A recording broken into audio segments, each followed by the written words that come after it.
Oke, selamat datang di channel Zona ID. Assalamualaikum, salam sejahtera buat kita semua. Ini adalah Suzuki Karimun Wagon R GS AGS. GS AGS, GS AGS. Namanya ribet ya. Tapi GS itu adalah tipenya, ini merupakan tipe tertinggi dan tipe terganteng. Sementara AGS itu nanti kita bahas apa itu AGS. Kenapa gue mau ngebahas Karimun? Sebenarnya ini LCGC atau mobil murah yang terlupakan kali ya. Jadi kalau misalnya kita bicara new normal, sebenarnya ada banyak hal yang bakal kita sesuaikan gitu. Salah satu dalam memilih mobil apa yang tepat untuk kondisi new normal. Nah, salah satunya adalah si Karimun Wagon R ini. Jadi kayak gimana, apakah dia bener-bener layak untuk mobil new normal? Cari tahu jawabannya di video ini. Brum brum brum.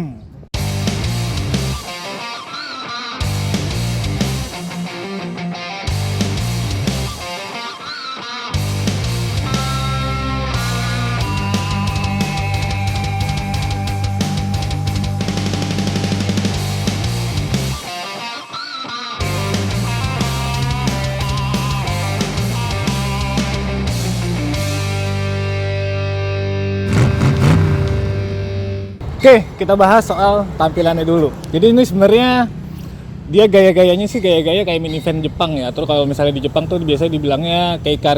Jadi bentuknya memang kotak, imut, kecil kayak gini ya.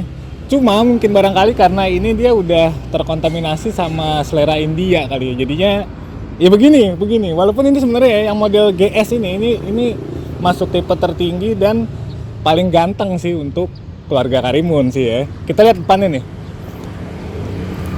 Nah, bagian depan yang bikin dia lebih ganteng dan ngebedain dari Karimun-Karimun yang lain adalah bagian grillnya yang ini kayak kaca ya.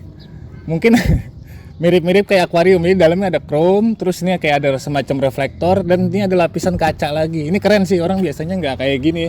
Dan dia dibikin seolah-olah menyatu sama lampu utamanya. Ya ini gokil sih sebenarnya, bikin cakep. Walaupun lebih cakep Suzuki Stingray yang di Jepang, tapi ini setidaknya udah bisa menyerupai lah. Menyerupai, dan lampunya juga udah proyektor walaupun masih halogen biasa. Nah, terus yang bikin dia berbeda juga di bagian aliran udaranya. Di sini ada krom-kroman yang menurut gue sebenarnya nggak norak, malah jadi bikin tampilannya jadi sedikit lebih berkelas dan agak Jepang gitu ya, nggak India banget. Di sini juga di fog lampnya ada cover chrome. Dan desain bumpernya sih secara keseluruhan menurut gua ini cukup keren sih kalau misalnya buat bagian wajahnya, khusus yang tipe GS ya. Sementara bagian samping lo bisa lihat sendiri, biasa aja ya, cuma kotak gitu doang, simple. Dan spionnya juga kotak kayak gini, gede ya. Untuk mobil kecil spionnya gede tuh enak sih sebenarnya. Yang bikin tampilan sampingnya agak lebih oke adalah bagian peleknya. Ini gue suka nih, dia nggak perlu dual tone kayak pelek-pelek kekinian. Tapi dia udah kayak seolah-olah ini pelek aftermarket, walaupun ukurannya 14 inci sih ya, kecil. Jadi kurang proporsional. Ini kalau kita main pelek aja ya sama ban, ini mobil ini bakal ganteng banget. Sekarang kita coba ke belakang. Bagian belakangnya juga sebenarnya sama ya, dia relatif simple, polos, dan apa adanya. Untungnya ada spoiler ini juga sebenarnya bawaan, bukan dari aslinya. Ada high mount stop lamp, karena kalau aslinya dia bener-bener polos banget. Nggak ada high mount stop lamp, nggak ada defogger, bahkan wipernya pun nggak ada, kayak gitu ya. Terus, nah cuman dia ada logonya yang unik, karena ini mobil LCGC jadi harus ada nuansa Indonesianya. Jadi di sini logonya bukan S tapi gambar kayak gambar burung Garuda yang di tengahnya ada berlian nih kali ya, berlian. Ya oke lah, maksud gua. Di sini chrome juga sama kayak di depan sebenarnya, nggak norak-norak banget, walaupun lebih keren kalau dibikin lebih aksen smoke. Dan sayangnya kenapa Suzuki itu selalu demen banget nempelin emblem kebanyakan gitu. Kayak ini Karimun, Wagon, GS, di sini Suzuki, Indomobil. Jadi terlalu banyak sih menurut gua. Walaupun ya sebenarnya mungkin buat identitas kali, namanya juga mobil perlu popularitas kali ya. Nah, ini bagian belakang kayak gini cenderung biasa aja sebenarnya ya. Dan kelihatan banget si bannya terlalu kecil, kalau dari belakang situ lo pasti bisa ngelihat. Makanya kalau lebih lebar ini bakal lebih kece sih ini mobilnya, jadi nggak kelihatan cungkring kayak gini. Sekarang kita coba lihat dalamnya kayak gimana.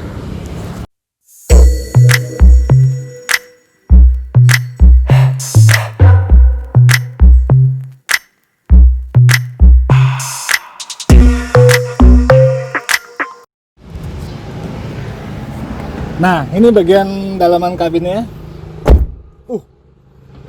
Jadi pas nutup pintu tuh jadi kayak bukan mobil murah ya. Jadi ya suaranya dep gitu, nggak plang gitu ya, nggak kaleng-kaleng. Padahal ya karet-karetnya juga cuma di sini doang sih. Tapi ini lumayan lah, jadi nggak kelihatan mobil murah banget. Nah, dalamnya sebenarnya untuk posisi duduk dulu kali ya. Posisi duduknya agak tinggi. Jadi khas mobil-mobil van gitu ya, minivan. Setirnya juga agak pendek, cuma sayang ini setir kayaknya nggak bisa diapa-apain nih ya, fix nih. Jadi naik turun nggak bisa, apalagi teleskopik. Cuma untungnya posisinya sih enak ya, ini posisi kayak gini sekarang nih. Kaki gue juga cukup lega ya kabinnya ya sebenarnya. Nah, setirnya di sini, terus desain dashboardnya sebenarnya ya agak kurang, tapi karena ini masuk kategori LCGC, menurut gue masih dalam kompromi gue lah ya. Dia ininya juga belum layar sentuh, tapi ini gampang bisa diganti. Yang paling bikin jelek di dalam kabinnya ini adalah ini sih, panel-panelnya bener-bener masih kayak AC kompor gas, kayak panel AC-nya kayak kompor gas. Kayak kompor gas. Di sini ada tempat penyimpanan. Ini kalau dibikin digital gitu pasti bakal keren. Terus uniknya di sini ada soket. Ada soket, terus di sini ada buat pengaturan fog lamp dan ada tempat penyimpanan juga. Untuk MID-nya juga ini biasa sih, standar kayak Suzuki lainnya. Cuma ya memang dari secara desain layout dashboardnya dia agak tinggi, walaupun pandangan ke depan lu tetap enak sih, tetap enak. Malah sebenarnya visibilitasnya enak banget karena posisi duduk lo tinggi. Cuma memang agak sedikit kaku dashboardnya, jadi dia rata banget gini kayak apa ya? Kayak carry kali ya. Kayak carry tapi ini lebih bisa memanjakan penumpang lah. Terus konsol tengahnya juga unik, walaupun ini sebenarnya nggak solid banget ya, goyang, tapi ya untuk dilihat agak enak. Ada dua cup holder, juga tempat penyimpanan. Sini bahkan ada buat naruh koin. Dan ini dia tuas transmisinya yang ini udah matic jadi-jadian. Nanti gue jelasin sambil jalan kayak gimana. Dia cuma ada R, N, D, tapi bisa dioperasikan secara manual juga. Rem tangannya juga standar, masih yang kayak gini-gini. Terus apalagi lampu, dan ini sun visornya nggak ada cermin dua-duanya. Terus di sini juga nggak ada gagang, cuma di penumpang doang. Power window-nya ini cuma dua, aneh nih. Cuma dua, terus ada buat ngunci jendela. Karena ternyata memang yang pakai power window cuma di depan doang, di belakangnya nanti kita lihat pakai apaan. Ya enggak, tapi ya secara overall menurut gue sih untuk posisi duduk agak nyaman sih ya, nyaman sih ini. Walaupun cenderung tinggi kayak gini, nggak kayak city car atau mobil-mobil kecil lainnya. Sekarang kita cobain duduk di belakang kayak gimana. Ini dia bagian belakangnya, dan sesuai dugaan gue, jadi dia punya salah satu keunggulan yang sekarang gue temukan adalah kabinnya luas, men. Memang ciri khas banget dari dulu kali ya, zaman Karimun kotak. Dia memang terkenal dengan kabinnya yang luas walaupun bentuknya kotak. Terus ada Estilo yang dianggap kurang berhasil, makanya keluar yang Karimun Wagon R ini kali ya. Tapi ya di belakang enak nih. Joknya juga empuk. Ini joknya masih bawaan, cuma dilapis doang nih sama yang punya. Nah, posisi duduknya juga sama kayak di depan, tegak, tapi ya ruang kaki enak. Ruang kepala juga, padahal tinggi gue 178, dan ini nyaman banget sih buat bawa keluarga kecil. Cuma sayangnya nih, ini masih kejadulan yang hakiki banget nih. Walaupun masih enteng sih ya. Tuh, tapi ini masih pakai engkol, gila ya. Ya ada barang, ada harga, ada kualitas gitu kali ya. Jadi ini cuma dua tempatnya, nggak ada pocong. Terus joknya juga semuanya masih sistem pocong, di depan di belakang belum ada sandaran kepalanya. Tapi ya udah, apalagi sih ngarepin dari mobil murah kayak gini gitu ya. Tapi ya sebenarnya untuk urusan kenyamanan terus keluasan kabin ini top banget sih, apalagi dibandingin sama mobil-mobil LCGC lainnya, ini udah juara sih.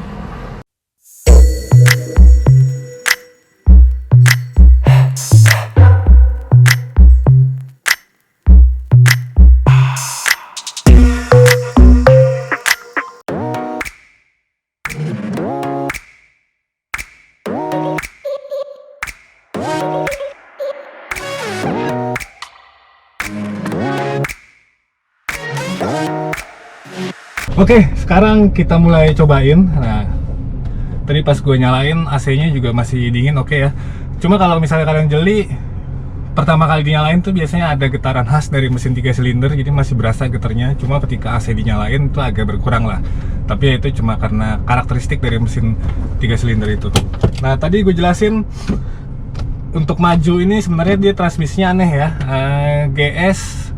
AGS kan ya. AGS itu tipe, kalau AGS itu nama transmisinya Automatic Gear Shift atau Automatic Manual Transmission, AMT kalau nama pasaran global. Suzuki Indonesia bilangnya AGS. Yang ada di Karimun ini untuk mesin 1000 cc hasilnya adalah zonk, karena memang nggak enak dipakainya. Ini transmisi yang gimana ya, jadi sebenarnya ini transmisi manual tapi dipakein modul otomatis. Jadi akhirnya ketika lo pindah gigi itu jadi kayak ada jeda ngut yang akhirnya ngebuat jadi kayak kurang nyaman. Makanya kita cobain ya. Prinsipnya sama aja, untuk maju D, terus ada N, ada R ya.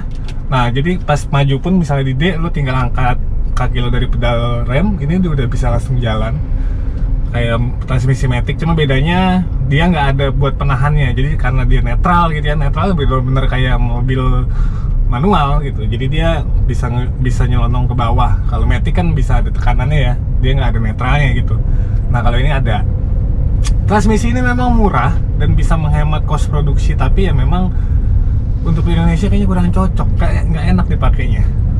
Begitu juga ketika dipakai di Suzuki Ignis, sama sih Suzuki kenapa mengulang itu.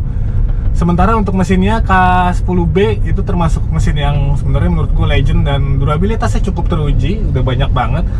Ini 1000 cc ya, atau tepatnya 998 cc 3 silinder, tenaganya 68 horsepower dan torsinya itu 90 Nm. Minimalis sih, tapi maksud gua dengan tenaga segitu dikombinasikan sama bodi mobil yang bobotnya itu nggak nyampe 1 ton, sekitar 800-an kilo ya, berat kosong tanpa BBM, oli dan penumpang. Harusnya sih pas dan cocok sih. Nah ini juga gue ngerasain kalau misalnya lagi stop and go dan dia nggak berpindah gigi tuh mesin ini enak, lumayan responsif. Tapi ketika harus pindah gigi, lo tuh jadi kayak tadinya mau ngegas, mau kencang, tiba-tiba dia nahan mut gitu. Itu doang sih yang bikin nggak nyaman. Tapi selebihnya sih gue suka sama karakteristik dari si mesin K-Series punya Suzuki ini, termasuk yang 1000 cc ini. Terus gimana handlingnya? Nah untuk handling layaknya mobil-mobil boxy pada umumnya, lu nggak bisa mengharapkan sesuatu yang menyenangkan. Walaupun begitu ada kompensasinya, karena ini mobil tergolong nyaman menurut gua karena suspensinya empuk. Walaupun memang untuk beberapa orang barangkali keempukan ini mereka menganggapnya malah bikin jadi limbung. Tapi ya lu mau kemana sih pakai city car mah? Di sini-sini aja gitu ya. Tapi gue suka, setirnya juga enak, enteng, dan walaupun dia feedbacknya nggak langsung ya, nggak direct, tapi ya ini cukup lah. Jadi lo buat pecicilan di jalanan di perkotaan tuh udah lebih dari cukup banget, enak banget tuh. Dan kabinnya juga lumayan senyap, jadi enak sih ya kalau menurut gua, dengan kondisi kaki-kakinya semuanya standar gitu ya. Ini mobil udah sangat oke. Nah jadi gitu, setelah kita mendekat terus masuk ke dalam kabinnya, bahkan tadi nyobain gitu ya, pada akhirnya gue bisa menarik kesimpulan bahwa semurah-murahnya atau seterlupakannya Karimun ini tetap punya beberapa keunggulan, apalagi kalau dibandingin sama LCGC lainnya. Yang pertama, dia punya kabin yang menurut gue luas ya untuk mobil sekecil ini ya. Kabinnya luas, dan juga soal kenyamanan itu oke lah, boleh lah. Suspensinya empuk, terus kabinnya juga agak kedap, dan yang pasti luasnya itu yang bikin nyaman. Kalaupun ada kurangnya sebenarnya di masalah transmisi, karena mesinnya yang K10B itu menurut gue juga cukup oke, sayang padanan transmisinya kurang oke. Nah jadi kira-kira untuk mobil new normal, selain dimensinya juga yang kecil, karena lu nggak perlu mobil-mobil gede lagi buat sehari-harian, dia juga harus punya harga yang terjangkau. Nah ini terjangkau banget men, barunya aja itu di bawah 150 juta, cuma 149 jutaan kalau nggak salah ya, apalagi yang secondnya. Dan ini mobil second kayak gini kondisinya udah beberapa tahun juga masih cukup oke sih menurut gue, dari build quality dan lain-lain tuh masih sangat-sangat terawat. Jadi ya kesimpulannya mobil ini layak lah buat jadi temen lo di saat new normal. Oke, kalau kalian punya opini atau punya pendapat-pendapat lain soal mobil apa sih yang cocok buat kondisi new normal, coba di kolom komentar ya, silakan disampaikan. Terima kasih udah menonton. Kalau kalian suka, like, subscribe. Dan kalau nggak suka boleh dislike. Nantikan video-video gue selanjutnya. Bram. Jalan dulu kita.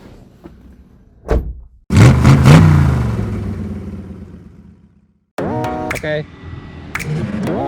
Udah.